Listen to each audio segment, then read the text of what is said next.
So you're not meeting Donald Trump for a private talk this week, and you're the host of NATO, so what's that about? Well, actually, I'm meeting not only the President of the United States, I'm meeting every one of the NATO leaders, as you'd expect, in the course of the next couple of days. And it's a great chance for us to bring everybody in NATO together to look at the success of that alliance over the last 70 years, to guarantee that we continue to strengthen the transatlantic alliance. And I humbly say that there is a stark contrast between our approach, which sees the value of NATO as the protector and guarantor of our security, and that of Jeremy Corbyn and the Labour Party, who actually want to disband NATO. It seems to be a quite incredible position to take, and that is the choice at this election in just 9 days' time.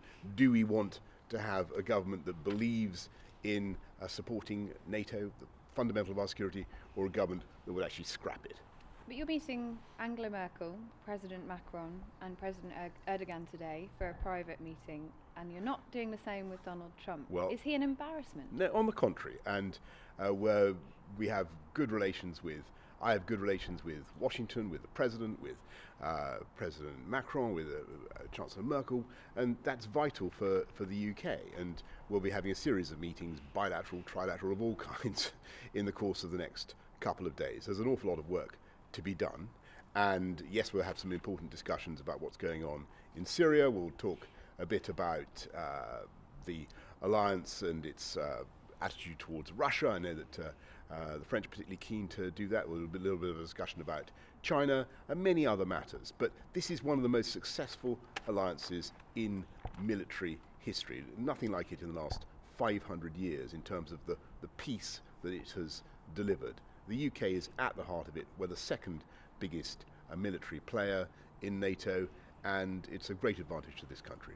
The NHS and future US trade deals come up a couple of times so far on this campaign trail.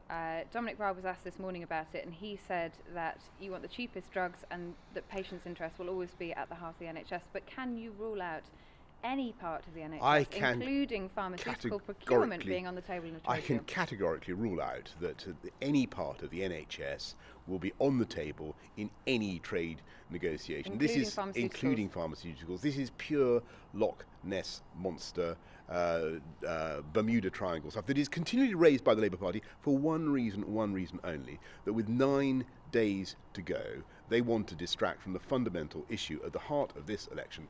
Do we want to waste next year with 2 more referendums, one on the EU, one on Scotland? Do you want Groundhog Day next year with Jeremy Corbyn and Nicola Sturgeon in charge, a chaotic Parliament, or do we want to go forward with an exciting, dynamic, one nation agenda, investing massively in our healthcare, investing massively in infrastructure, and uniting this country? That's what we want to do, but we can only do it if we get Brexit done. And we're the only party at this election that has a plan to do that.